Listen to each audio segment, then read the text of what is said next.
सुन भैया के साली है तोरा हैप्पी दिवाली है। सुन भैया के साली है तोरा हैप्पी दिवाली है। सब अरजी तोर सुनता है, सब अरजी तोर सुनता मैया लक्ष्मी उल्लू बाली है।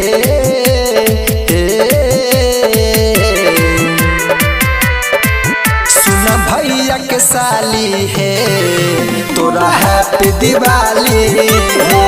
सुन भैया के साली है तोरा हैप्पी दिवाली है।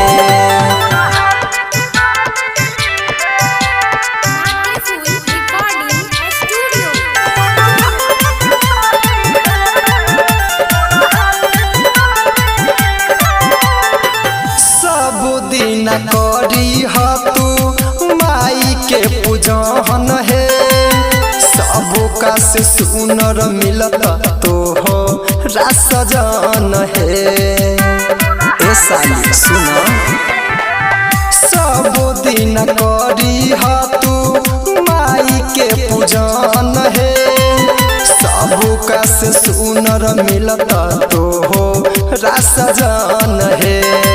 सबका से सुनर मिलत तोहरा सजन है। तोरा जिंदगी में खिलाल है,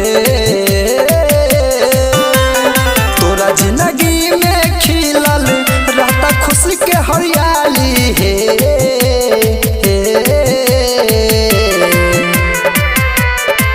सुन भैया के साली है तोरा हैप्पी दिवाली है।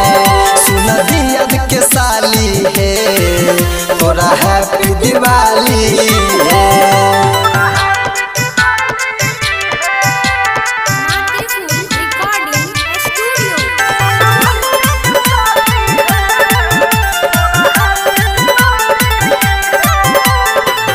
पिछला साल कहूँ केने रहमीस है।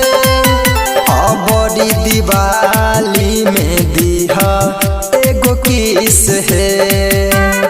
ऐसा सुना ना पिछला साल कहूँ केने रहमीस है। बड़ी दिवाली में दीहा एगो किस है। बड़ी दिवाली में मिली जरूर है। राइटर श्रद्धानंद सुनील है, राहुल शत्रुघ्न अनिल बने तो घर वाली है।